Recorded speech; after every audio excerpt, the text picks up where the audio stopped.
And if you don't know where to start, it can be overwhelming, even paralyzing. So let's fix that. Welcome to Simply Cyber, a community of tens of thousands of aspiring and active cybersecurity professionals focused on networking, knowledge sharing, and professional development. I'm Dr. Gerald, Auger, Chief Content Creator at Simply Cyber, inviting you to get the answers to your cybersecurity problems with hundreds of cybersecurity videos answering your frequently asked questions, interviewing industry experts, and live streaming daily cyber threat briefings hosted by me. Now get the stories and insights you won't find anywhere else. Hit subscribe now and dig into all the fresh content on the channel and in the community. Nothing should stop you from launching and leveling up your cybersecurity career today.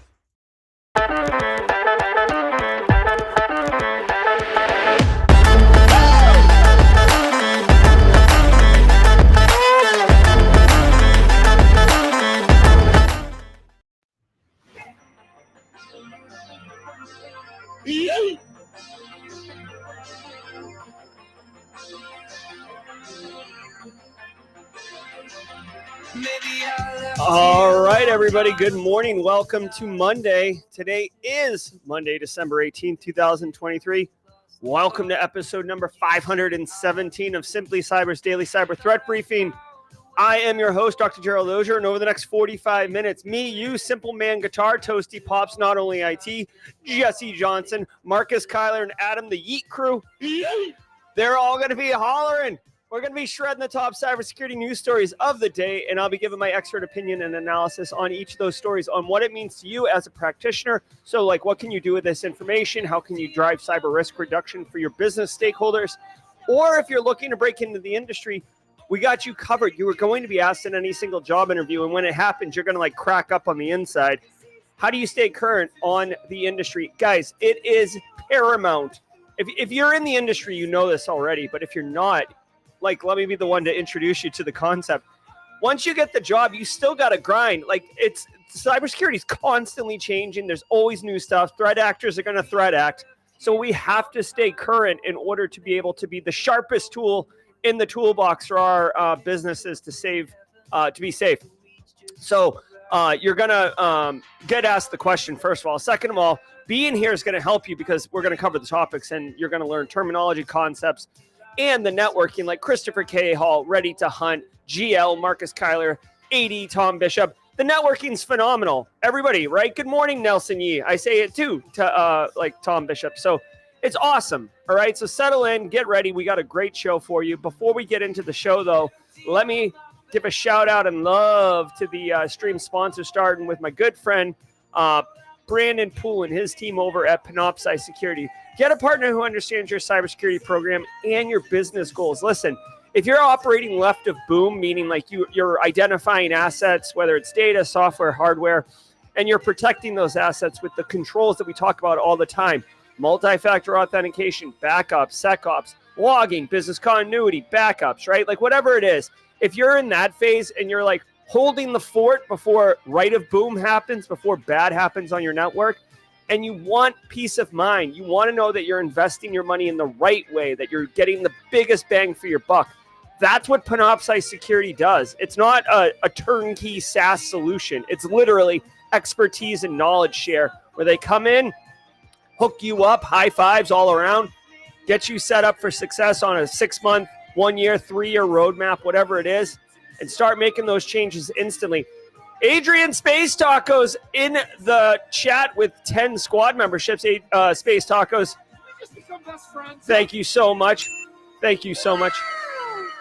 Oh, yeah. Hey, Rhonda Rummerfield.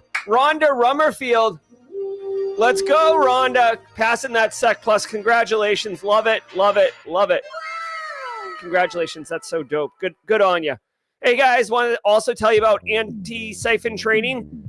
Dude, if you guys don't know about Antisyphon training, they put on free conferences, they do free training, they are disrupting. And when I use that term, I know it's played out like Welcome Back, Kotter. Oh, there's a old hip hop reference. It's played out, but they are actually disrupting the industry, right? Traditional training in cyber, it's expensive. You got to be in person sometimes. They're providing high quality, affordable, if not free training to anyone from industry experts. Go onto the link in the description below. Go to Pay What You Can training. And, oh my God. Just believe me, go onto the training, pay what you can training. You could take these high-end trainings for $0. Active defense and cyber deception and SOC core skills alone are going to be offered at the end of January, early February 2024. Giddy up on that. You'll be happy that you did. Also, by the way, just fun fact, Introduction to Pen Testing with John Strand. This slide deck, he presented this slide deck at DakotaCon, which is a tiny conference put on by Dakota State University. If you know, you know. And that deck, that was John. That's how I met John Strand for the first time. Best presentation, captivating, gripping stuff. All right. Also, Barricade Cyber, but more about them at the mid-roll. Guys, each episode of the Daily Cyber Threat Briefing is worth half a CPE. So say what's up in chat. Hashtag Team SC. We're all one team. There is Team Live and Team Replay, but guess what? We're all one team. Team SC in chat. Hashtag Team FC. The trick is take a screenshot, file it away, and maybe name the file the date, or put the date in the screenshot, even better. And basically, when it's time to file your CPEs, your continuing professional education credits, just count the number of files you have, multiply it by 0.5, and you are locked and loaded, ready to go. It is Monday, which every day of the week has a special segment. Mondays are Simply Cyber community member Marcus Kyler, Team SC, Simply Cyber community member feature, and I'm really excited to feature this week's Simply Cyber community member as always. All right, guys, final shout out. Not Only IT, 20 months, damn. Thank you, Not Only IT, and thank you, Team SC. I see so many of you. This is great. Toasty Pops, Gary Sturgiadis, good to see you. F-Stack and Alicia Jerry. Hey, so check it out. Final thing. If this is your first episode of Simply Cyber's Daily Cyber Threat Briefing, I know many of you are here on the regular, but we've been doing this 517 shows in a row. If this is your first episode, drop a hashtag first timer in chat. Hashtag first timer in chat. I love it. It looks like Larry Rami. Welcome to the party, pal. Larry Rami, first timer in chat. Good to see you, Larry. Let me drop a welcome to the party, pal emote for you, buddy. All right, Space Tacos with a super chat. The community is phenomenal, so everyone should hop in because it smells like awesomeness up in here. We just become best friends. Yep. Thank you so much, Space Tacos, for the super chat. Very generous of you, very kind. All right, Vinny Barbarino. That's right, Valentino. So true. All right, guys. Love it, love it, love it. Welcome first timers, welcome long timers. But guess what, guys? It's all about good times. But we got to get down to business, guys. I hope you got your cup of coffee. You're ready to go. I found the largest cup in my cabinet and poured it. Deshaun Gates with the first timer. What's up, Deshaun? Hey, Etzel Bennett. Good to see you. Maurice, first timers. Welcome to the party, pal. Welcome to the party, pal. Hopefully you can see those John McClane emotes and can hear the sound effect. We love welcoming our first timers, all right? Welcome to the party, pal. It's important because everybody needs to know that it's a safe, supportive, inclusive community here. But let's get busy, get your coffee, get ready, and let's let the cool sounds of the hot news wash over us in an awesome wave. I'll see you guys at the mid-roll.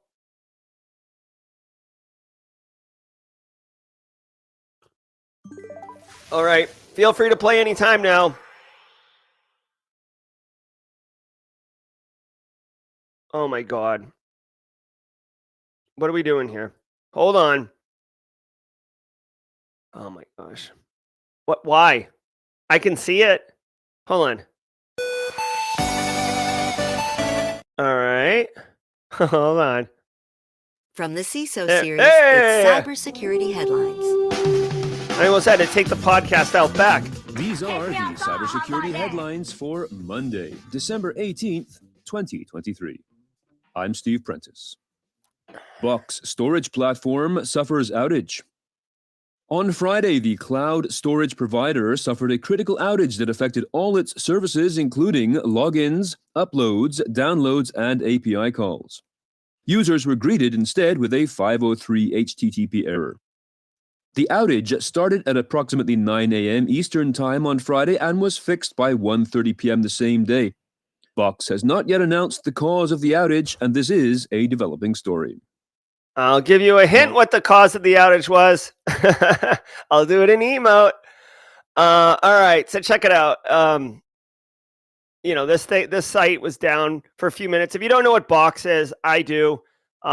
We used it at one of the businesses I was at one time. Box is basically a competitor to Dropbox and Office 365's OneDrive, Google Store. Like basically, it's just a cloud-based file sharing service. Now, they have massive, massive clients, but I would think in the grand pantheon of business that it may be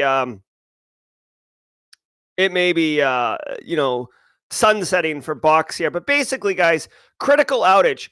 If you are a SaaS provider, right? Here's the TLDR. If you're a SaaS provider, your entire business operates online, right? Whether you're using front-end browsers or you're just automated everything with APIs, it doesn't matter.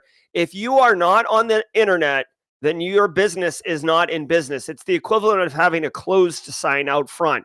Now, it doesn't say anything about cyber, but it is important to note here. We don't talk about this too often on the channel, but it is important to note, hold on one second, that when we think about driving cyber risk reduction, right, like as a practitioner, 80% of our life is we're thinking about threat actors and what are their motivations, what are their TTPs, what are their indicators of compromise.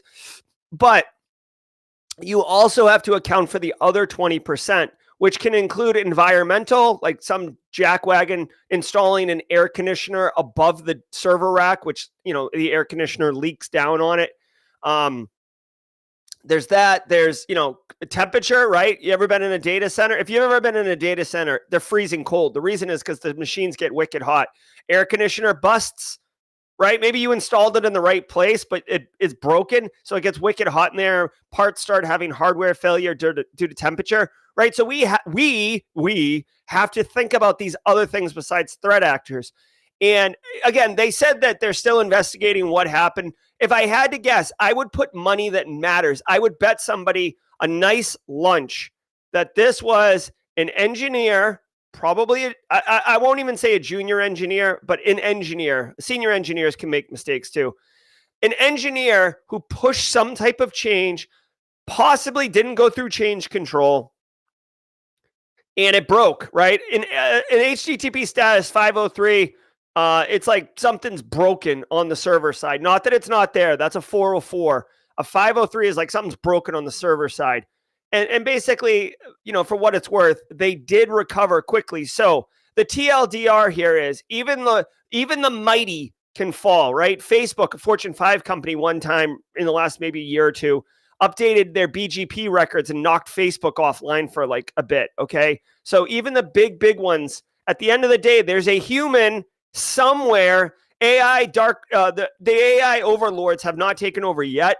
So there's a human somewhere in the workflows, and humans make mistakes. If I had to guess, this is an engineer. So what can you do? One, you can use this as an example on why change control is important. Most people hate change control. Even me, a diehard, dyed in the wool GRC person, can find change control frustrating and like, ugh. But this is why change control happens, why having rollback plans out of change control changes so you can roll back to a known good state. Those are all valuable. Oh my God. BSEC said my audio skills are 404. Not found. All right. So TLDR, this doesn't seem like a cyber issue. I mean, a threat actor issue, but it is important to note that we need to give consideration to these things beyond just threat actors and their things, right? Darian Jefferson says, I got a job this week and accepted into Udacity Scholarship Program, Enterprise Security. All right. We do wrecking balls for jobs. Great job, Darian. Double win, man. Talk about the holiday season. Love it, love it, love it. Congratulations so much, Darian, on both of those successes, the job and the scholarship program. That's dope. GoDB suffers breach. The database company stated it first noticed unusual activity on Wednesday and that the unauthorized access to, quote, certain corporate systems, end quote, has resulted in customer account metadata and contact information being exposed. Representatives emphasized that the company, quote, is not aware of any exposure to the data that customers store in MongoDB Atlas, end quote. This, too, is a developing story. All right. Now, this one does sound like a cybersecurity story. Now, two things. One, MongoDB is a database technology that's a NoSQL database. And hey, just to put this in perspective, I grew up when I was young. So when I went through university, relational database systems was the only thing that there was. You could do SQL, Oracle, or Postgres, but they were all relational database models. MongoDB is a NoSQL model. And if you don't know what that means, I recommend, I did it myself. I bought a book called 7 Databases in 7 Weeks just to learn about these new technologies. NoSQL, the whole benefit behind it is it's way faster for lookups and for scaling, but it's really designed more for excuse me, think of social media websites in the way that the relationships between posts and comments and user accounts and stuff like that. It's just better. It's basically based on JavaScript and JavaScript style. It's still you still have to query the database. Anyways, that's what NoSQL is in a nutshell. Second of all, MongoDB. If you guys don't know, around 2015, MongoDB backend databases were hacked every single day, every day. Do you guys? I don't know if anyone was working in cyber besides me at the time, but literally, BSEC, he's old. At the time, dude, it was every week MongoDB backed SaaS applications were getting popped in 2015, 2016. So what do we do with this story? If you are a user or a subscriber or a customer of MongoDB, then chances are you're going to get contacted about some of their your information being compromised. Now, it seemed more like it was metadata, not really super sensitive data, so that's a little less concerning. But I'm curious how MongoDB got hacked in the first place. The company said it's also experiencing elevated login attempts that are causing issues for customers attempting to log in. Yeah. So basically, it sounds like MongoDB customers, MongoDB as a business got popped. The threat actors got some initial data, and now they're using it to try to see if they can penetrate deeper into MongoDB and potentially phish other clients using the information that they stole. This sucks for MongoDB, but this is garden variety cybercrime, right? That's what we're doing here. States lag in tackling political deepfakes. According to the National Conference of State Legislatures, only 3 states, Minnesota, Michigan, and Washington, have enacted laws this year in an attempt to tackle the issue of deepfakes, specifically in advance of the 2024 election year. Another 7 states introduced bills designed to tackle the issue, but those stalled or failed due to issues such as First Amendment rights, vague disclosure requirements, a lack of understanding of the technology amongst lawmakers, and anticipated difficulties in enforcement. Inquiry. All right, so here we go. This probably will be the year. I say it every single, New Year's Eve resolutions. Jerry, what are your thoughts for big things in the upcoming year? Right, they do that every December, right? These kind of roundups. I have said since 2014, deep fakes, it's going to be the thing, right? Well, maybe this year it really is. CISA, well, first of all, deep fakes, if you don't know, deep fakes is where they originally deep fakes was where they would take your actual face and slap it on a model, like a human, and it would look like you, but it wasn't you, right? And just to use a real easy example, we were seeing it quite a bit in the adult film industry where they would take a famous actress. I think Gal Gadot and Daisy Ridley from Star Wars were 2 that made mainstream news. They would take the actor's face because there's a ton of sourced corpus of data, because of all the movies they've been in. And then they would slap it on an adult film star in an adult film. And then it would look like that movie star in that type of film, right? And that's a perfect example of how deepfake technology could work and what it would look like. Now, deepfakes, in my opinion, has expanded to also include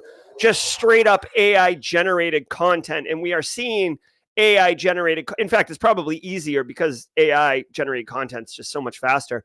AI generated content being used in political smear campaign ads. And obviously, you can imagine as voters are going to the polls in November, that, like some message drops and it's like, makes it look really bad for a candidate for whatever reason, like, like beating a child up or saying something entirely incendiary about something like abortion or Israel Hamas, or you know what I mean, like one of these things. So what sucks? So what are we doing? A couple things. One, last week or 2 weeks ago, the social media giants, your Metas, your Twitters. Well, I don't know if Twitter actually came out and said it, but like a lot of the social media platforms said that they were going to you flag content, like YouTube said this, flag content that has AI generated content in it. And you have to explicitly label that this content contains AI generated content. I think that there was some rule or regulation or law going through the system around not using that type of content in political campaigns and ads. But here's the thing. At least in the United States, there is a federal system, but the states have a lot of autonomy unto themselves, right? So we are like bumping into each other. It's very difficult to coordinate unless it's like really easy and obvious. It's difficult to coordinate the states and the federal level and move things through a system in any meaningful way. CISA is doing its job. Way to go, Jen Easterly. CISA is doing its job to work with election integrity, which I would include this on. The final thing I would say really quickly, though, is like, I think deepfakes will be used in more than one way in the 2024 election year. And the other thing I would say is that here's my thing, right? Like, again, I hate to be so cynical. Let's put a tinfoil hat on it really quickly. Tinfoil hat. And if you're new here, like Larry and Itzel, if you're new here, basically, if I'm about to say something that's completely speculative and unsubstantiated, we put the tinfoil hat emote out. Okay, here's my thing. Okay, like, what's the penalty, right? Is it a financial penalty? Is it jail time? Whatever, right? Okay, like, it's probably financial or a stern finger wagging. All right, so November 8th comes or whatever it is, the election day, and I just launch a ridiculous tirade of deep fake commercials. They're not going to get pulled off the air that day, right? Because people are like adjusting and like, oh my God. So they're not going to get pulled off the air. Maybe the social media companies are able to pull them off social media, but if you push enough of them from enough accounts, it's going to be difficult to get your arms around that. And then let's just say they get their arms around it. It takes them 8 hours, but they're able to pull magically every single piece of deep fake content off of the internet. The damage is done already. Look, people have already seen the messages. People have already gone to the polls. People are already voted. People who were on the fence. You're not going to convince somebody who's like diehard Republican or diehard Democrat to change their vote with a deep fake. No, what you're targeting is the people in the middle. Go watch The Great Hack by the Cambridge Analytica Netflix special, and you'll know what I'm talking about. So to me, it's like, yeah, you can have all this legislation and talk about deepfakes and try to control them. But at the end of the day, the whole value of a deepfake for a political ad or political motivations is to change a voter's perspective that moment, right? It's the same thing where you get like a text message on the day of the polls trashing one of the candidates, right? It's timeliness. So as much as I love this, I really think it's going to be a problem. And I don't think there's really any way to kind of like legislate it out. Pharmacies share medical data with police without a warrant. According to a congressional investigation spearheaded by Senator Ron Wyden and Representatives Pramila Jayapal and Sarah Jacobs, the largest pharmacy chains in the U.S., including CVS Health, Kroger, and Rite Aid, quote, have handed over Americans' prescription records to police and government investigators without a warrant, end quote. Although HIPAA regulates the use and exchange of health information in hospitals and doctors' offices, the law gives pharmacies some leeway.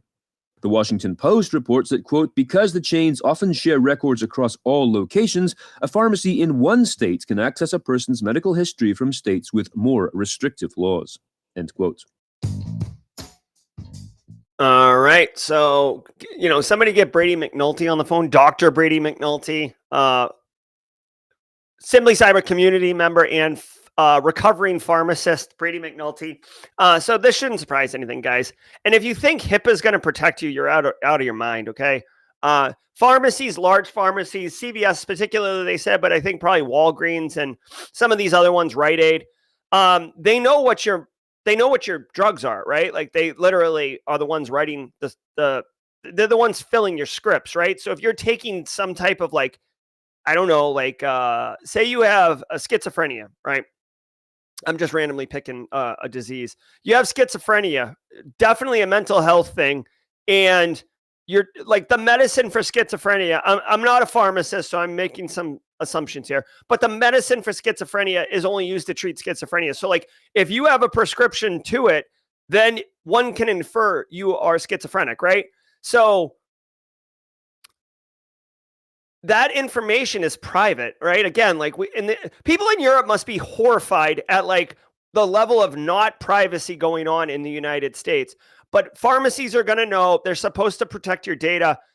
Police can basically request it, and they're just being given it. I don't know if this was the pharmacies thinking that they had to comply, the police officers lying and saying that they had to comply, or just a wink, wink, nudge, nudge, high five. Everybody wins because we're big tech and or because we're big pharma and whatever, right? So this sucks, obviously. I don't know how this came out. Unfortunately, again, this bums me out because there's going to be what's the recourse of this, right? You're going to stop going to CVS? No. CVS going to be penalized financially? No. Are the police who are getting the data without a warrant going to be in trouble? No. Or unlikely, right? So it's what regulators, mount up. I don't know. Something like this just leads me to be where is the incentive to not comply or to comply with this, right? I will say that federal legislators are looking into this. So maybe I could see, it's another crappy thing. I could see some team of lawyers getting together for a class action lawsuit where all the victims who were impacted by this are going to get, 38 cents and the lawyers are going to get millions of dollars, but justice will be served. I say that completely sarcastically. I could see that coming out of this. So whatever. You know what also sucks, and this is going to slightly indicate my politics, which I do try to keep politics out of this, but this whole thing came up after the Supreme Court's decision last year ended the constitutional right to abortion, right? So if it's illegal in your country, if it's illegal in your state, if abortion's illegal in your state, and the police are able to request pharmacies to give medical data about drugs that are somehow involved in abortion, then that could be used to arrest you. And, you know what I mean? So it could get quite serious quite quickly, unfortunately. And now, a word from our sponsor, Barricade Cyber Solutions. Experiencing ransomware? Barricade Cyber Solutions will help you recover from the nightmare. Trust the industry DFIR experts who have rescued over 3,000 business cases over the past 5 years. Remember to visit recoverfromransomware.com and connect with Barricade Cyber Solutions' rapid ransomware recovery team. This elite team works quickly to recover and restore your business data and services.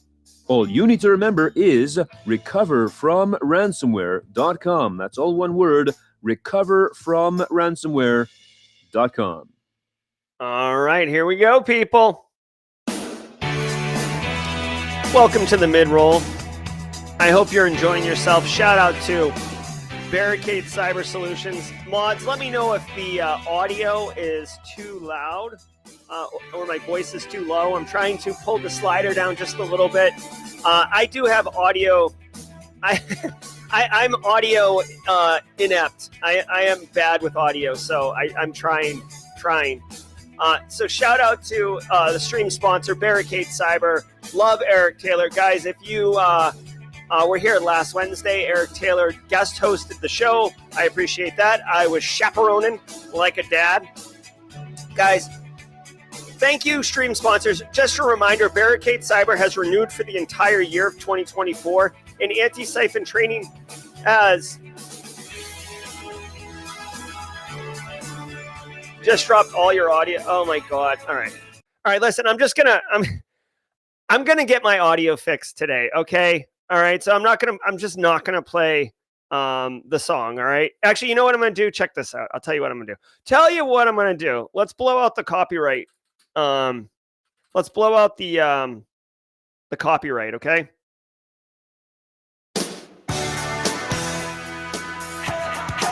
We'll do the original song because I can control the audio of that one, and I will talk over it, okay? So this will make the audio files.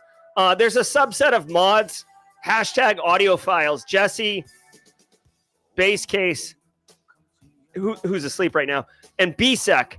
And they are not happy when I mess with the sliders.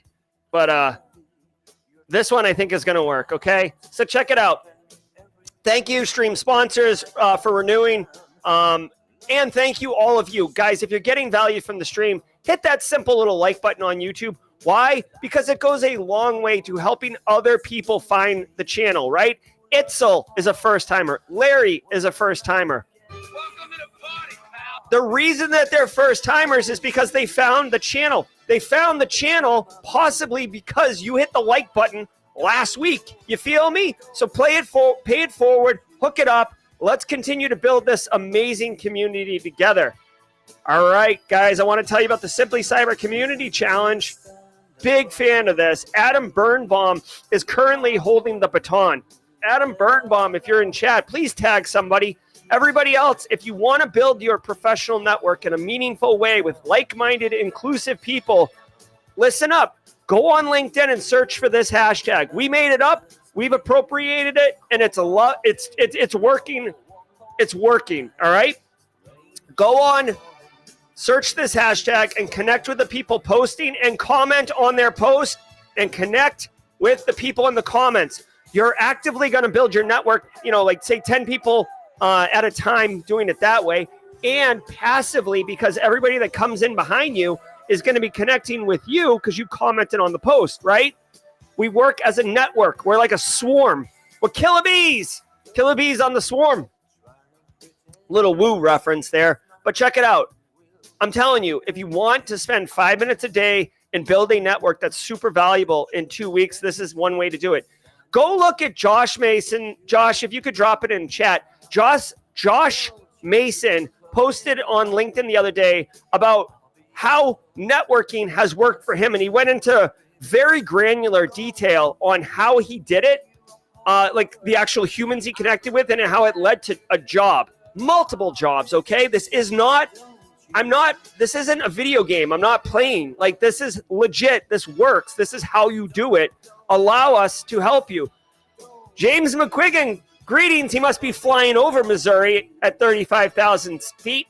James McQuiggan from seat 3A. Happy Monday. Coffee cup cheers. Smash that like button. Team Live, welcome to the party, pal. Welcome to the party, pal. Love it, love it. Let's become best friends. Yep. Thank you for the super chat, James McQuiggan. Love myself some James McQuiggan. If you don't know James McQuiggan, go check him out on LinkedIn. Great guy. Wonderful human. Hold on, guys. We got the Simply Cyber Community Member of the Week. Every single Monday, I feature one Simply Cyber Community Member. There's so many of you who are amazing, but this week I wanted to introduce you to Chris Weaver. Now, Chris Weaver is Team Replay. She's Team SC, like all of us, but she is consistently Team Replay. I believe she's in Europe, or she was last time I knew. And Chris shows up every single day on the Daily Cyber Threat Briefing. And if you are Team Replay, if you consume it, and you haven't known this, every single day, Chris timestamps the daily threat briefing. Look at right here. Where are the comments? Oh my God. See right here? She does this every single day to make it easy so you can jump to whatever story you want. I always pin this, and it's part of my work routine. About 8 o'clock at night, I go on to YouTube comments. Chris's post is always there. I love it, and then I pin it. And I appreciate it. Genuinely, I appreciate it, Chris, for what you do for the community and for the people who consume the daily threat briefing and want to be able to just get what they need for that one story. So shout out to Chris Weaver, Simply Cyber community member.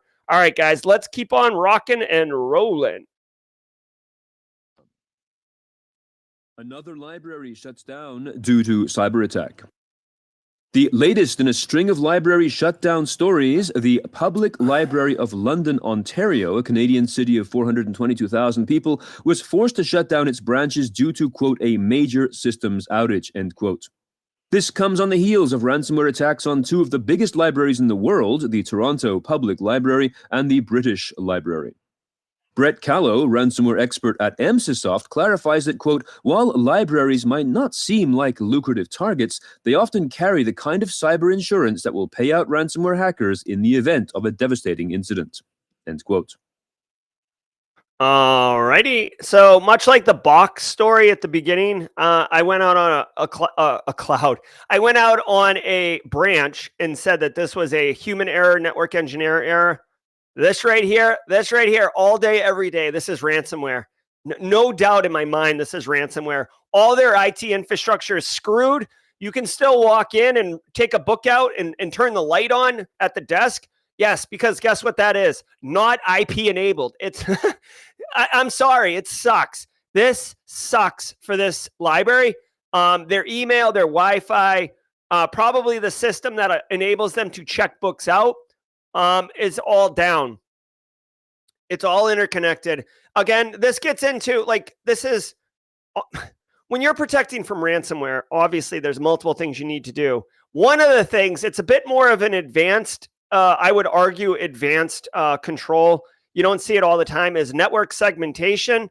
Network segmentation allows you to compartmentalize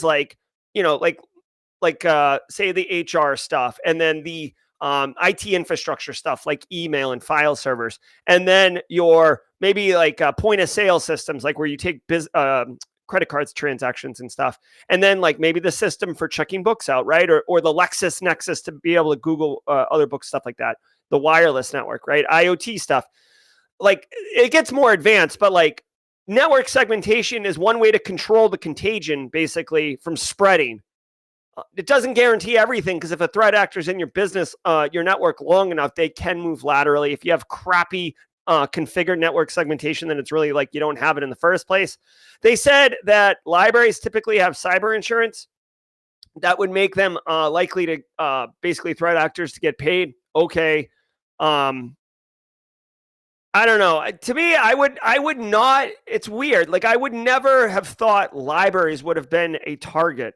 It doesn't, with all due respect, I like a library. I go to the library. I enjoy the library. I spend a lot of time in a library going through higher ed, but I would never think of them manufacturing, businesses that have straight cash, homie. Straight cash, homie. Right? That's where you're going.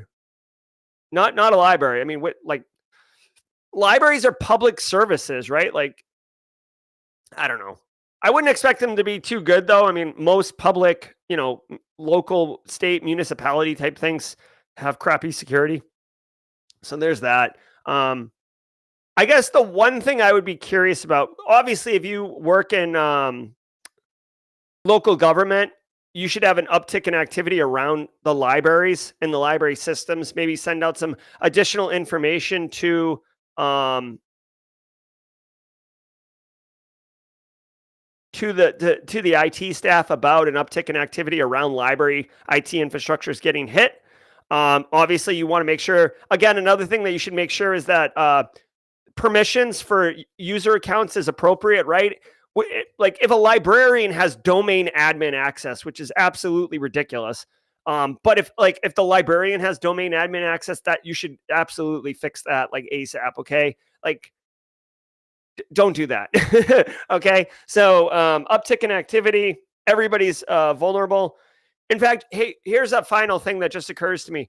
If you work at a business and the executive team is like either they say something ridiculous, like we're too small to get hit, or we work in whatever insert industry here.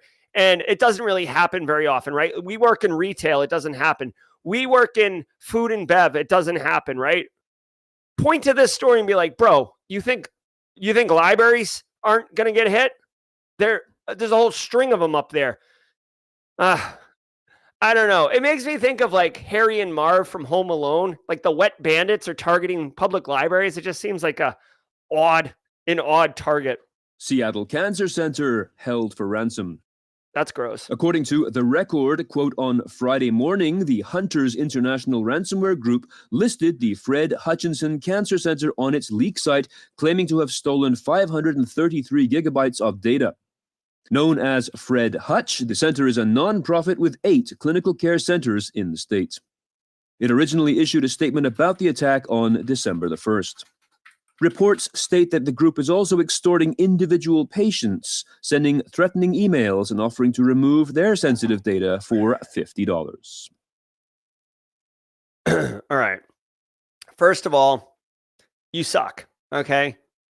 To the threat actors that attacked a cancer center and are extorting the individuals for $50. I'm not saying you should charge more. I'm saying you're an asshole. That's what I'm saying. Dude, they're freaking going through cancer treatments. You're going to hit them for $50? You peckerhead. Like, go hit some, like, again, like, with all due respect, like, I don't want cybercrime to go anywhere, but go hit somewhere else. There's a million businesses out there you could hit. How about you don't hit the freaking cancer center one? You jerk off. Go hit another, like, this is ridiculous. The fact that they're extorting individual victims for $50 on top of extorting the Seattle Cancer Center itself. Here's what I think, okay? I think the threat actor group behind this is not sophisticated. It is possibly somebody who's new to the game, or a threat actor group that's like got some new players involved. And the only reason I say that is because I've seen this enough. Okay, I've seen ransomware enough. If they're going to try to get like, here, by the way, this cancer center is a non-profit, bro. Like, let me see this really quickly. Revenue. I'm just curious how much this Fred Hutchinson Cancer Center made $700 million last year. Okay. For a nonprofit, that's pretty impressive, dude. They made $700 million last year. Great cash, homie. Okay. So just hear me out. Okay. This business has got hit with ransomware and they made $700 million last year.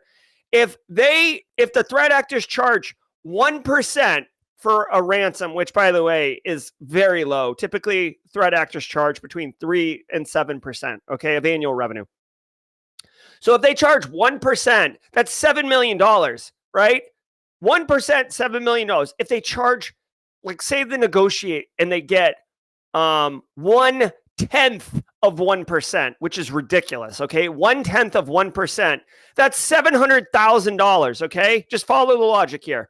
So if they try to ransom and negotiate 1/10 of 1%, they're going to take home $700,000, which is, a lot of money. But so like, they're going to get that huge chunk of money. And then on the side, they're trying to extort individuals for $50 a rip. What do they got? Like a PayPal account you can send? Like, I get that they have the potential of $50 times 800,000 people whose information they've got.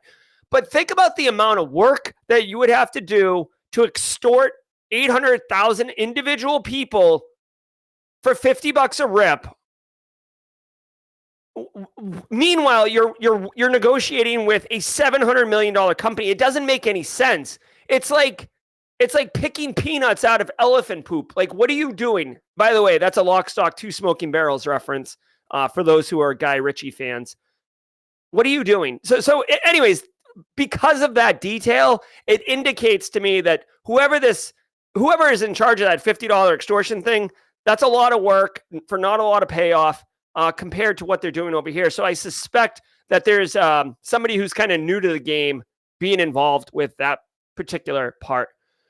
It still says, what companies offer cyber insurance and what's that process look like? So it's still, I know you're new here. Every single episode, I do something called jaw jacking at the end where I'll go deep on whatever questions people have. If you remind me, Itzel, and you have the time, I will answer that question. I am in the very, very small minority of cybersecurity professionals who love talking about cybersecurity insurance. So I will answer that question. But anyways, this is deplorable and you suck for attacking a freaking cancer center. Mirai-based botnet targets QNAP video recorder devices. This new Mirai-based DDoS botnet is called Infected Slurs as one word and actively exploits two zero-day vulnerabilities. Researchers at Akamai discovered the botnet in October, and they believe it has been active since at least 2022. According to Security Affairs, the Infected Slurs botnet is exploiting a remote code execution vulnerability tracked as CVE 2023-47565 with a CVSS score of 8.0 in QNAP VioStore network video recorder devices. Quote, the vulnerability affects VioStore NVR versions 5.0.0 and earlier, which QNAP states are as discontinued for support. However, the vendor recommends updating VioStore firmware on existing devices to the latest available version. All right. So here we go. Couple things. One, this screenshot has nothing to do with the story. When this screenshot shows up occasionally, it pisses me off. Sorry, Kennedy. It bothers me because this right here is like basically it's it's like disassembled essentially. Like you're looking in memory at memory addresses, kind of. It's very very techie looking, and if you don't know like what you're looking at, you'd be like, oh, this must be related to the Mirai-based botnet Infected Slurs or QNAP Visio, and it has nothing. This is literally just a screenshot that has nothing to do with anything. It bothers me, okay, first of all, because it's already hard in our industry to like parse out what everything is and have it in a nice organized order so you can understand what's going on. When they throw stuff like this in, it annoys me. All right, so Mirai-based botnet targeting QNAP. Okay, here we go. You gotta patch it. Simple. If you're running QNAP, you may want to look at replacing QNAP as a product. I throw shade at QNAP all the time, them and Zixel. But if you're running a network video recorder, right? Like maybe your business runs a business and they use these systems for closed circuit TV for monitoring physical security at the plant, physical security at the like say it's like a energy plant or it's a remote site. Maybe you're responsible for the oil pipeline up in Alaska and you've got cameras looking at specific segments of the pipeline so you can quickly look without driving 4 hours out to the junction. You can quickly look and say, okay, look, everything looks good there, right? So there are tons of use cases for these things. The problem is their technology, so they are vulnerable. QNAP is notorious for having issues. Mirai-based botnet. Mirai is a famous piece of malware. It's got a spreading mechanism, an infection mechanism. Typically, Mirai spread by connecting to Telnet, port 23. A million years ago, Telnet was everywhere. But Mirai can be weaponized and have functionality increased. And there are all sorts of variants, basically, of Mirai botnet. Think of like the Marvel multiverse. That's what's going on. There's like multiverse versions of Mirai. You could pull Mirai if you're interested. If you're a security researcher, if you're into malware, you can go on GitHub and pull down Mirai and analyze the source code. You could look at it. You could see how it spreads. You could look at all the different versions of it. TLDR here. If you're running this QNAP system, you can find it online. You, as a best practice, whether it's the QNAP network video recorder or it is anything, you absolutely should be including in your workflows, scanning your external network interfaces, right? So what is it? Hold on, let me do this really quickly. Listen, if you are responsible for a business's network, you need to know what their external facing IP ranges are, right? So like any IP address that can be hit from the internet, I don't care if it's a website for the business or if it's your Citrix gateway for the business, a VPN terminal, Carl's WordPress site that he stood up or whatever, like, doesn't matter.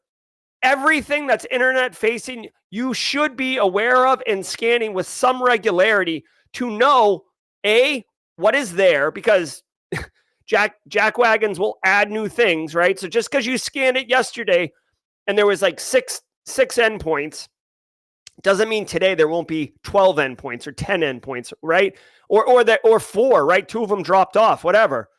So you need to scan your external facing network. You need to know what's there. You need to know who owns the assets on those networks. You need to be able to quickly communicate with them to tell them, you gotta patch it, brah. You gotta check for over permissions. You gotta check for default accounts.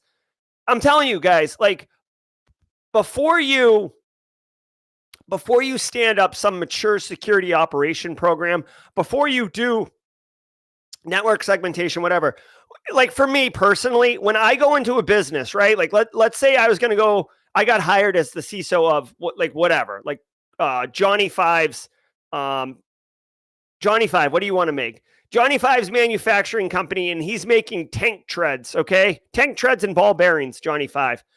All right, I come in there. The very first day, I'm not like, all right, hey, like, let me show me where the bathroom is. Oh, okay, cool. Like, introduce me to, like, where we're going to eat lunch today. No, the very first thing I'm going to do before I lay out a roadmap, before I give an awareness training, seminar, anything, day one, we're rolling out multi-factor authentication, or we're starting that process today. And we're scanning our internet-facing assets and seeing what the heck is going on there. And then I'll probably send an email out to everybody, introducing myself and dropping some piece of information security awareness education on their brain. That is day one. Like, you don't need to know anything else that's going on. To me, that is the highest level of risk reduction, low-hanging fruit that you can get, right? Day two, you can start looking at CIS 18 or NIST CSF, or are we doing backups, or who's got permissions, or who's responsible for IT here. Like, you can do all that. But dude, multi-factor authentication and your internet-facing assets is paramount. Now, last week in ransomware. Last week saw ongoing PR problems for Alf the Black Cat, whose own systems went down for almost 5 days. According to Bleeping Computer, while explaining away the outage as a hardware or hosting issue, many of the gang's affiliates did not buy this story and started to contact victims directly. Last week also saw the arrest of the banker/money launderer for the Hive gang. Kraft Heinz is investigating claims of an attack by the Snatch Group. Tipalti, the accounting software behind Roblox, Twitch, and Twitter X, is investigating ransomware claims. Navy contractor Ostel USA confirms a cyber attack, and Sony is investigating claims that Rysida breached Insomniac Games. All right, guys. Ransomware roundup every Monday. We've always got these ransomware roundups. I say the same thing every time with this. Wherever you are, whatever industry you're in, whatever job interview you're going to, whatever business they're in, there is something here for everybody. This is a yard sale of ransomware stories. Find one that works for you, bookmark it, or read it and reference it and use it in a job interview. Use it in your end user awareness training education. A lot of times it's more effective if you're talking about something that resonates with the individual, right? So they said the company behind Roblox got hosed, right? Great opportunity to educate. Say you're doing a seminar, or oh my God, say you're going to like a high school and it's career day, right? Or K through 12 and it's career day. Jesse Johnson, for example, works at a school, right? I think he actually pieced out. But my point is, Kids know what Roblox is. If you tell them Roblox got hacked, they're going to listen up, okay? If you tell them that Seattle-based Fred Hutchinson Cancer Center got hacked, even though that's deplorable, they're not going to listen because guess what? People in general, what does it mean to me, right? And they don't care. So, find something in here that resonates with whomever you're trying to talk to and educate and change behaviors and use it. Simple, right? Yeah, exactly, Valentino. Everybody has suffered a ransomware attack. Guys, I give talks pretty regularly, right? In the if you guys didn't know this, I'm like a speaker, I guess. I do speaking gigs. I'm going to I really am going to Phoenix. It's definitely Arizona, Scottsdale. I'm going to Scottsdale in March to give a talk. But literally, one of the things I typically will bring up in my talks is ransomware. And I always tell the group that I'm working with, because they'll want to see my slides ahead of time. I said, don't worry. This is just this one slide right here is a placeholder, because I guarantee you there will be a story the day before about ransomware specific to you that will happen the day before. And they're like, no. And I'm like, just watch. And every time it happens, every time. So it's that common. Okay. All right, guys, we are at. Please note that we do not have any.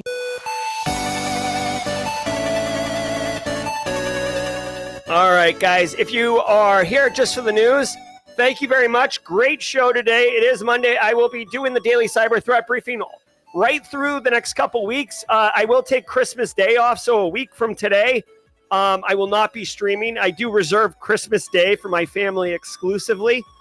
But if you want, later today at 4 p.m. Eastern Time, 7 hours from now, I'm going to be going live with World of Haiku and playing cyber video game. It's a very chill stream. If you're interested, come hang out. If you just want a high five and stuff, come hang out. It'll be a good time. It's my last World of Haiku for 2023. We'll be doing the Forge stuff. Robert Cooper is in Phoenix. Robert, is Phoenix near Scottsdale? Let me know. I mean, I'll definitely connect. All right, guys. If you were here just for the news, see you later. Thank you so very much. Have a wonderful day. If you're taking vacation, PTO, enjoy the crap out of it. And if you got to work today, I hope it goes fast. And I hope you had a wonderful daily cyber threat briefing. Let's go. All right, everybody, let's pivot over to jaw-jacking. Itzel, let's get that cyber insurance question answered. Here we go.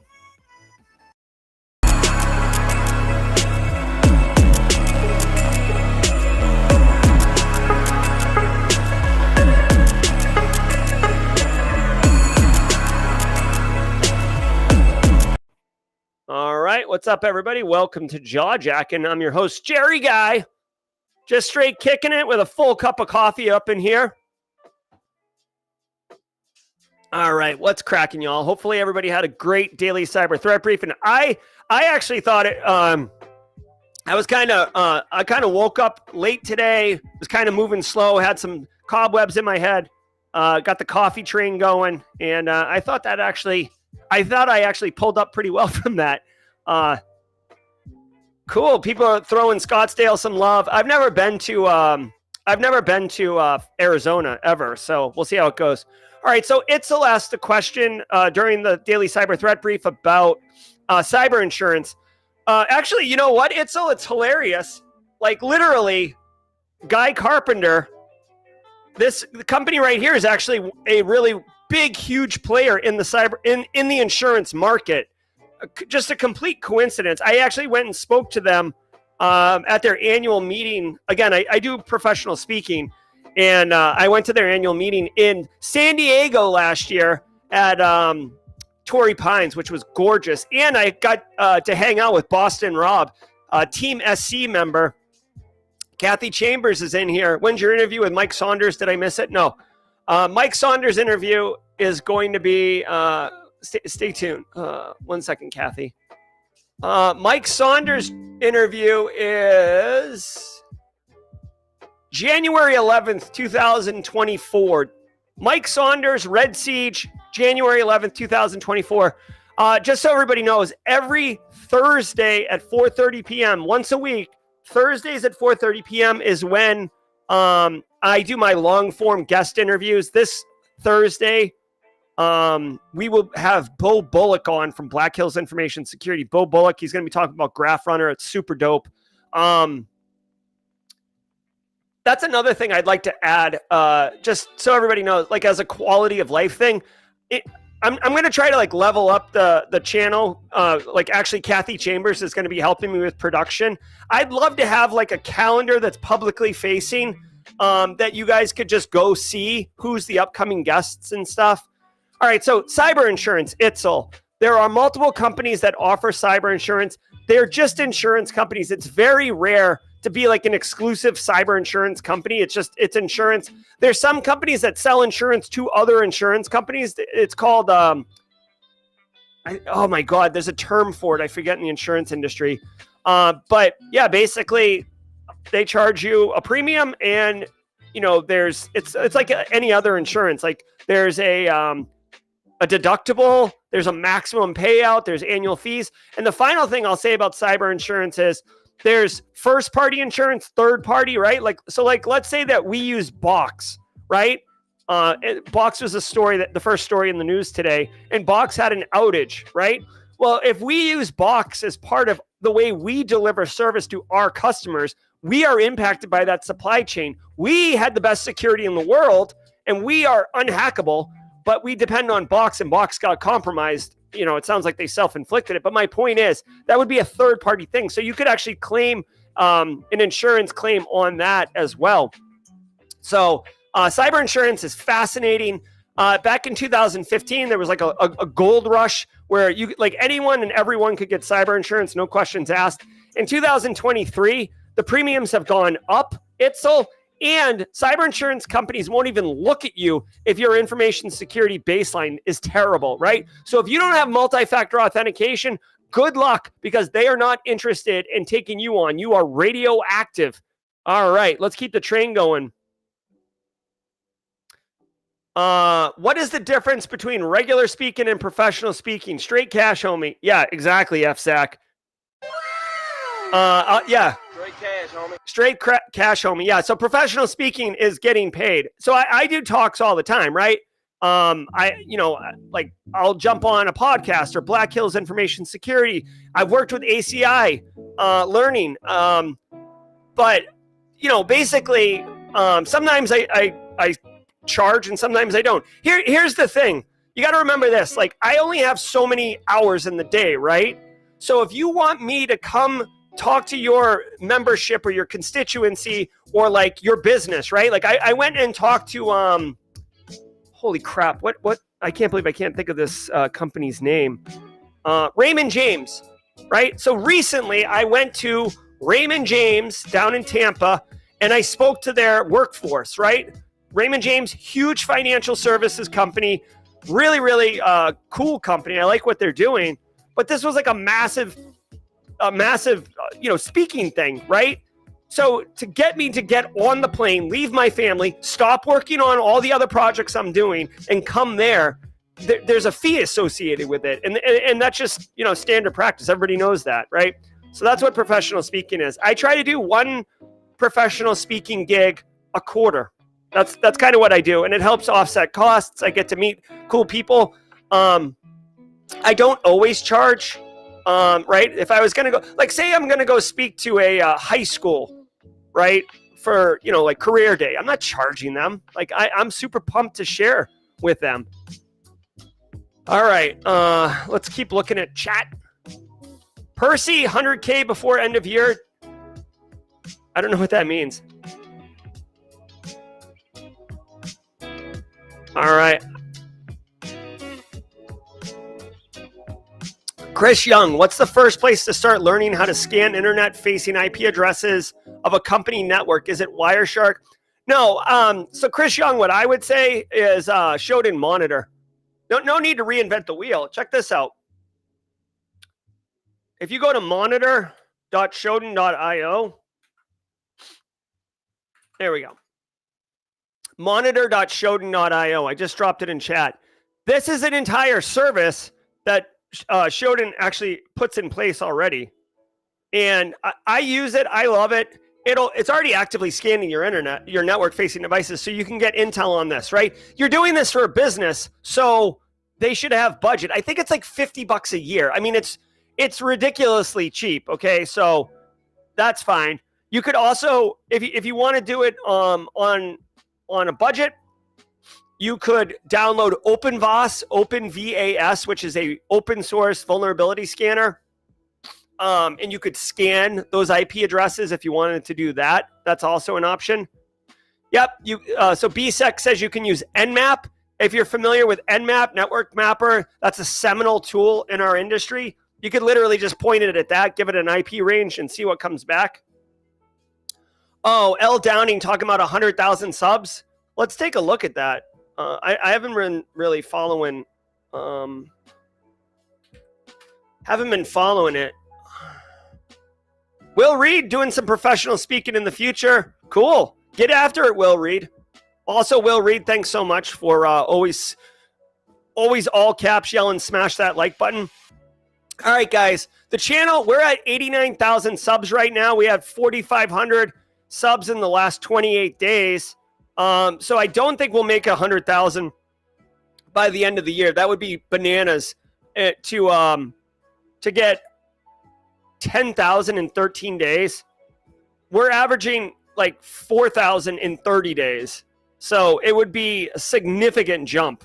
If you want to do it, let's try it. It'd be awesome. Dude, I would love it to hit 100,000 by the end of the year. That would be amazing. All right. What other questions we got? BSEC saying that there's scripts for Nmap that can help you scan stuff. Oh, this is a cool looking graphic. Josh Mason shared this graphic. It looks like where you would get insurance. I don't understand. I don't understand what I'm looking at, honestly. I mean, this is the NIST CSF phases up here. And this is different places or things to give consideration to. Oh, you guys can't see that. But it says blue is getting insurance. I don't understand. Identity and access management. What's that got to do with getting insurance? Unless you're saying the insurance company provides that. I don't know. All right. Let's keep going. Questions. Mr. Green reads, signing up for your GRC course on Friday. I'm a couple of lessons away from securing the Coursera Google cert. Should I finish that? Yeah, I mean, Mr. Green reads, if you are close to finishing the Google cert, definitely take advantage of that. Here's my thing. I would say take advantage of that simply for the following reason. I don't know if you're paying a monthly fee, but I know like Coursera has a monthly fee. When you buy the GRC course, you have it forever. So just from a financial perspective, to me, it would make more sense to finish the Google cert, stop, turn the tap off from leaking money there, and then dig into the GRC one. Plus, the GRC one is more of a focused course on a very specific role, whereas the Coursera one is more broad in fundamentals. So I think that would, to me, that would be the right way to do it. What's the most secure DNS server between Google and Cloudflare? Corey Leith, honestly, I would say Quad 9s, which is not one of the ones you asked about, but I always found Quad 9 as a good one. Quad 9 is a public and free DNS server. I think I've always thought that they really took security quite seriously. Google DNS, I don't think. I mean, you get some like malicious infrastructure blocked, but Google DNS is I don't know. Quad 9s, their IP address is 9999, right? That's why they're called Quad 9. I would recommend this one for your DNS server. Okay, that's what I would recommend. What else we got here? Tim McDonald saying good show, thank you. Yep, we covered that. Yeah, so Nuclei, Josh Mason is sharing Nuclei in chat.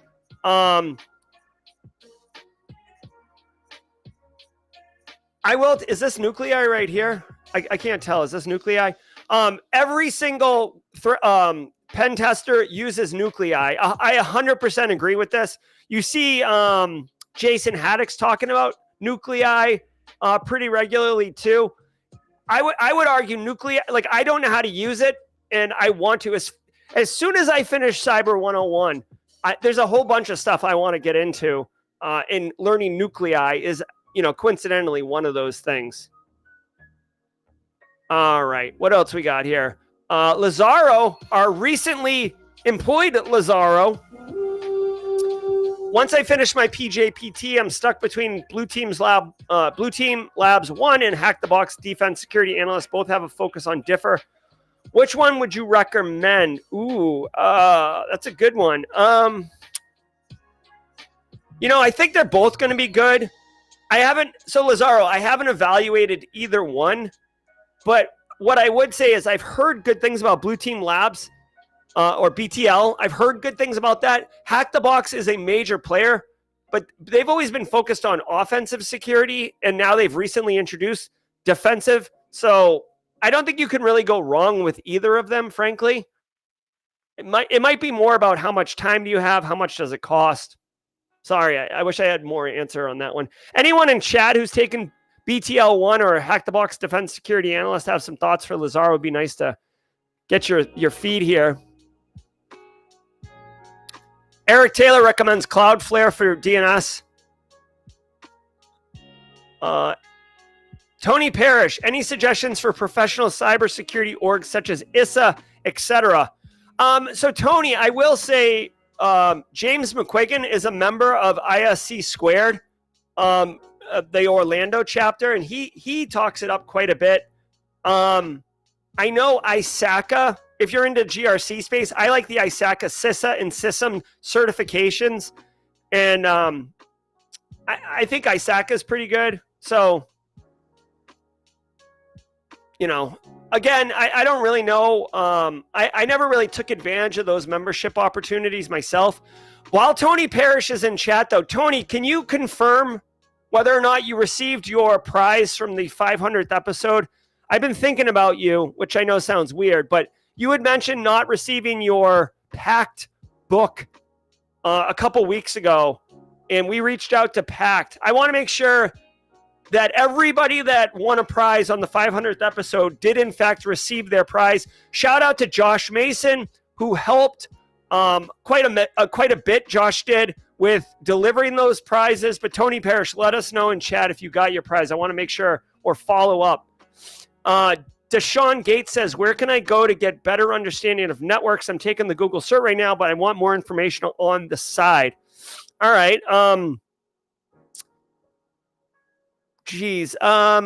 Where would be a good place for networking? So two things, Deshaun Gates, I would say.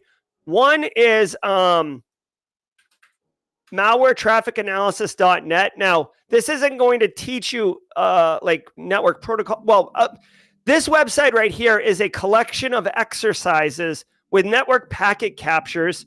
You can see here. And you can download these. They're static packet captures, and you can put them in Wireshark and analyze them and work through these exercises. This is a fantastic way to get hands-on keyboard practical experience with Wireshark. Be careful, you can carve out malware from the packet captures if it's in there and you're not careful. But you'll learn about different protocols. You'll learn about, up and down the OSI stack. This is a really good way to expose yourself to actual networking and network traffic. As far as like configuring a network and doing that type of thing, I don't really have a lot of experience with that. I know, I don't know. Unfortunately, I don't have a good answer for that. If mods have one, I would love that. I know there's a lot of like network configuration simulations and stuff like that. Dave Robbins, Jerry, what's up with your Cyber 101 demo experiment you talked about? Okay. Dave Robbins, I'm not 100% sure what you're talking about, but I guess let me say this and see if it answers your question. So Cyber 101 is a course that I have coming out in January. It's very close to done. I've been working my face off on it. David, this is what you're talking about. There's two things that are kind of like next steps. Okay. So like right now I'm almost done filming all of the curriculum, right? Like I've just got to film the cyber warfare lecture and the security operations technology stack lectures. Okay. Once those are filmed, we're good to go. After that, I want 5 students, beta testers, to go through. And if you wanted to be a beta tester, hold on. I only need 5. I've identified 3 already. And to be a beta tester, you have to, if you want to, you'd get free access to the course, but you would have to complete the course in like a couple weeks, it's a semester long course. So that's going to be a lot of work. You got to complete the course in a couple weeks. You have to complete a questionnaire for feedback so I can use it. And this is a big one. You have to make $100 donation to a nonprofit, or you have to make $100 donation to a charity of your choice. I don't care who it is, but you have to make a donation to a charity. And the whole reason for that is so you have skin in the game and you take it seriously. Okay. If you're interested in that, I am just about ready for pushing beta testing. I'm just waiting for the labs. I've been working with a range platform and a really, really well-known cybersecurity professional in the community. And I'm just waiting to hear back from him on the labs, but they're all developed and I just need to film the labs and we're good to go. So that's pretty exciting. So Dave Robbins, if you're in chat still, does that answer your question? Let me know. I am super, super excited though. Yeah, hey, BSEC. So for everybody in chat, BSEC is a network engineer, okay? So definitely if you got networking questions, he's a good guy to go to.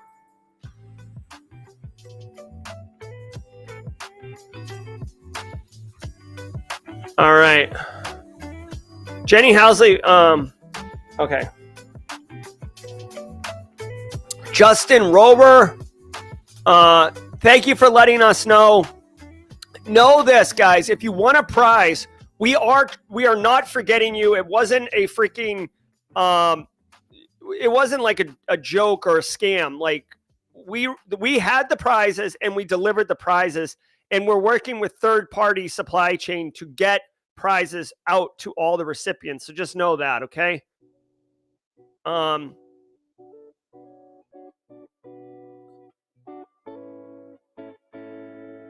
Okay.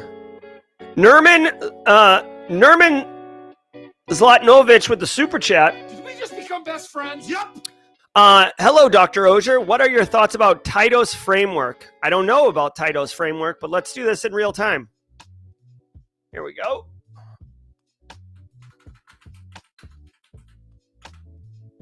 Let's see. The Offensive Web Application Penetration Testing Framework. Ooh, okay. I've never heard of this, but let's dig into it. The new Qt5 interface is complete. Complete versatile framework to cover everything from recon to vulnerability. 5 main modules. This is awesome. This is cool. Okay. Here, let's do this in real time. Let's do this in real time. I'm going to install this in real time here and just...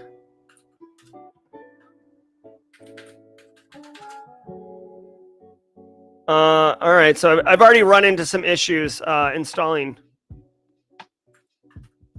So I'll look into it. I haven't heard of Tytos framework, but this looks pretty cool.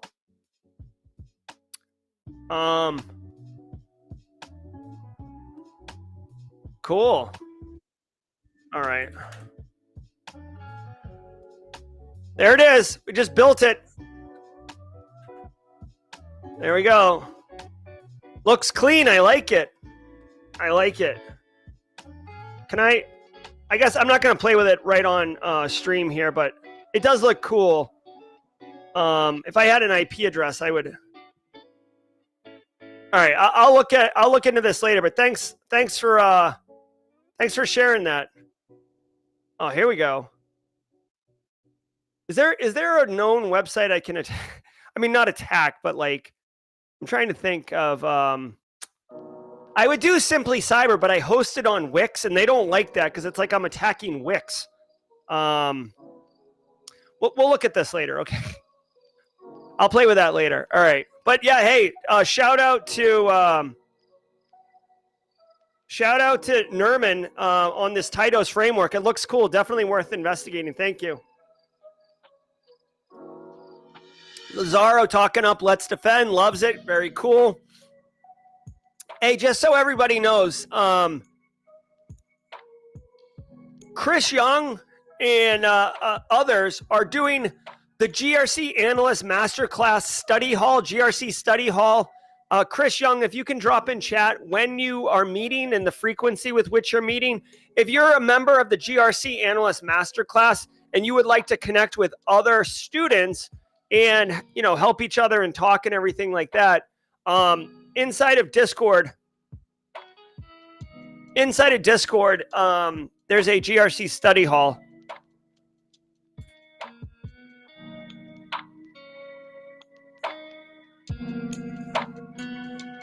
All right.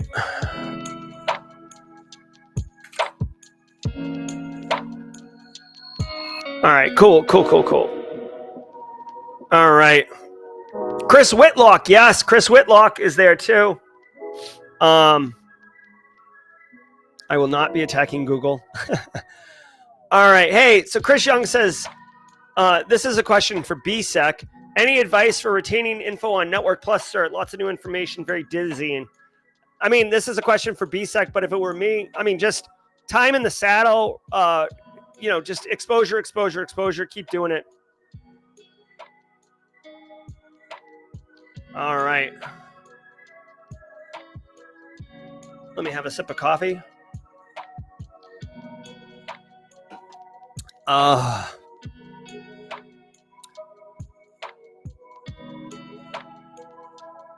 right. Feeling lightheaded right now, y'all. All right. Got a meeting with the very talented Kimberly McKnight. Kimberly can fix it at 9:30. So we're going to get into that. Shout out to Kathy Chambers. Good to see her in chat as always. Cool.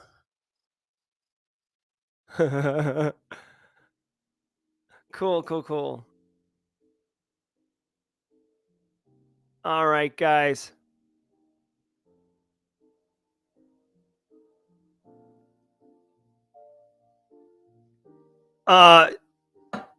Musa Drama, looking forward to the release of 101. So am I. I'm so excited. It's been a long time coming, guys. The 101, the reason I'm waiting for the beta testers, the students, is because I want the labs in place, right? That's the problem. I don't want the students to start without the labs in place, because to me, it's part of the experience is doing the labs. Hey, Robert Cooper, you don't have to sell me on Scottsdale's beautiful weather. I live in the low country, my man. I literally, if you guys don't know my origin story, I grew up in the cold Northeast, right? Which means I know how to drive really well, and I get wicked angry, wicked quick. And I say wicked. You know, Boston. Tell your mother I said hi. How's your mom and dad? You know, get some scratchies in your stocking. Grab some dunks. A cruller. Working the big dig. Sully Murph up in Somerville. All right. Deshaun Gates. Discord. Yeah, I'm from Massachusetts. Well, yeah. I mean, I grew up in Massachusetts. Discord is where you want to be.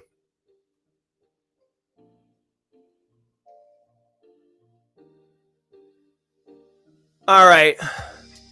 I'm representing Black Hills Information Security today on the shirt. Love it, love it, love it. Dread hoses from One Socket. What's up, Rhode Island? My boy here is wicked smart.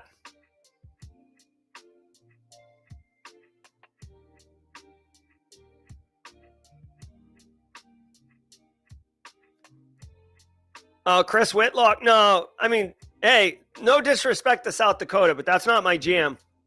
I got educated in South Dakota, but I do not want to live in South Dakota. Anthony Clay, it's hashtag Simply Cyber Community Challenge. Rhonda Rummerfield, I agree. Low country drivers are not the best. You want to know another thing that's kind of bananas about the state of South Carolina? Where I grew up in Massachusetts, they have vehicle inspections. Like you literally have to have a tag on your car that says it's legal to drive, right? In South Carolina, like if it moves, it's legal, right? So you see all of these like terrible vehicles driving around. You see cars broken down on the side of the road all over the place. It's kind of bananas, honestly.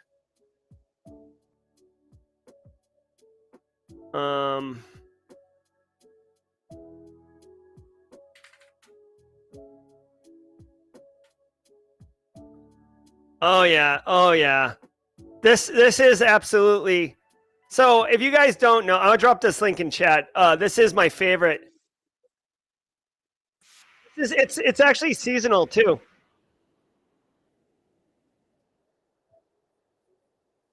Hey, can you hear this? Can you hear the audio from the YouTube video? Let me know in chat if you can. I'll play it, but otherwise, I will not. This YouTube video is freaking hilarious. And Casey Affleck, him and his brother Ben Affleck, I think they're from Roxbury, which is a suburb of Boston. So let me know. Oh, you can't hear the audio. Okay, no problem then. Anyways, go check this out. This is wicked funny. It's so funny. Oh my God, it's so funny. I love it. All right, let's do this.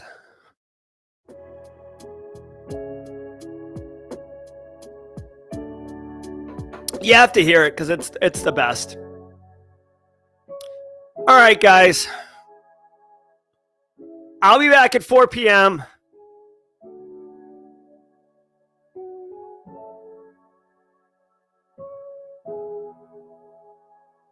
So Chelsea Ray Waterhouse asks if there's an application process for, I don't have a formal app. It was basically just like, reach out to me. I wasn't ready for students yet, but now I'm ready. Kathy Chambers says, okay, so Anthony Clay is officially got the baton. Anthony Clay, look forward to that. Kathy Chambers, great to see you.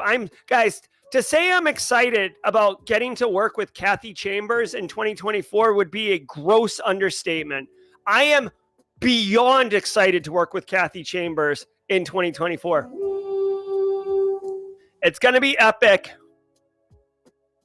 All right, guys. So check it out. 4 p.m. later today, doing some World of Haiku. I hope you can come join us. I'm Jerry, your chat. I got to go boogie over to my next meeting. Be well, everybody. I hope you had a great morning. Everybody's ready to rock and roll.